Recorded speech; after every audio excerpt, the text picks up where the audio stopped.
Since January 6th, a lot of legal experts and politicians have dismissed the idea that the Constitution's anti-insurrection provision could actually kick Trump off the ballot.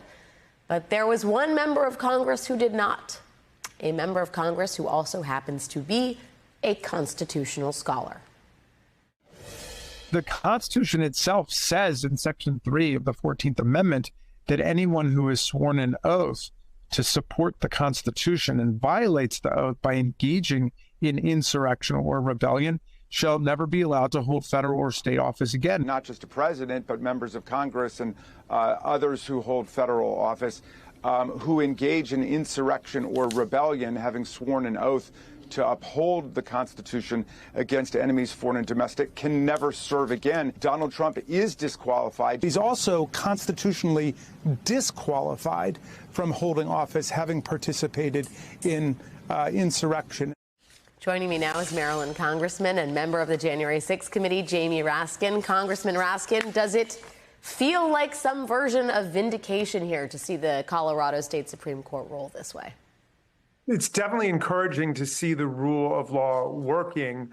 The Colorado Supreme Court justices in the majority did a really sensational job of answering every legal question and reconstituting what happened on January 6th to explain why Donald Trump did engage in insurrection within the meaning of Section 3 of the 14th Amendment. But it was a very powerful and exhaustive opinion dealing with everything from, is this really just a political question, up to Congress, to the question of whether the president is an officer under the Section 3 of the 14th Amendment, to whether he'd in fact engaged in an insurrection and what an insurrection means. So I was very pleased that the rule of law was vindicated by the Colorado Supreme Court in this way. And I would think that any U.S. Supreme Court justice who looks at this case through either the prism of textualism or the prism of originalism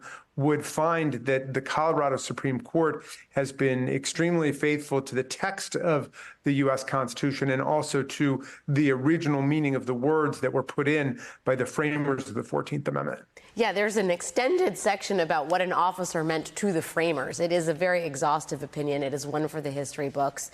Do you think this breathes new life into the sort of, I think, hopes of those who did not like what transpired on January 6th to disqualify Donald Trump using the 14th Amendment? There are multiple efforts across the states at this hour to just get Trump off the ballot using the 14th Amendment. Does this give those efforts new life?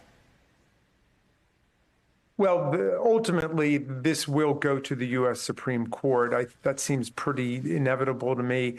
I think that it certainly gives a lot of impetus to the voters, like the voters here in Colorado, to pursue this case. And I think you were citing that 10th Circuit opinion that was also invoked by the Colorado Supreme Court, where Judge Gorsuch participated in an opinion and wrote an opinion saying that a naturalized citizen could not be put on the ballot for president because the Constitution says that you must be a born U.S. citizen in order to run for president. So this is just a question of law. It's like if a 14-year-old tried to run for president, would that person be kept off of the ballot because the Constitution says you have to be 35 years old to run for president? And this disqualification clause says you cannot be on the ballot for president or you cannot serve as president if you have participated in insurrection or rebellion against the United States. And so I would think that regardless of what your politics are, what your party is, everybody should agree that this is a question of law that's got to be settled by the courts. I got to note, though, that, you know, it's a 4-3 ruling for the Colorado State Supreme Court. There are 3 judges who dissented. I believe all of them were appointed by Democratic governors. Does that suggest to you that it isn't that cut and dry, that it isn't just a matter of seeing the law as it is in a sort of strictly originalist context? Well, the judges disagree, of course, and, there are very few significant Supreme Court opinions where you don't have some dissenters in it. And it's true that there are a whole bunch of new legal issues. This is what we call a case of first impression, because no president before has ever tried to overthrow his own government.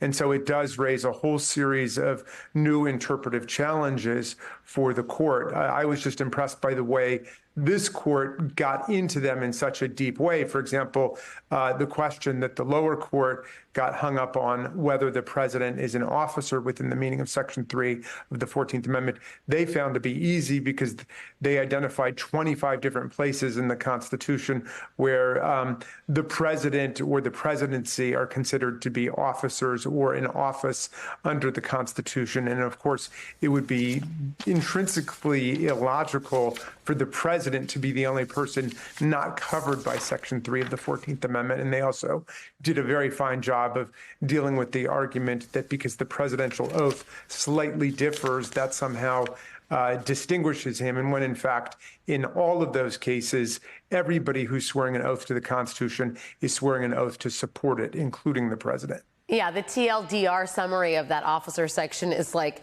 are you kidding me? The president is clearly an officer. They write, it seems most likely that the presidency is not specifically included in Section 3 because it is so evidently an office, as if to say, duh, he's an officer.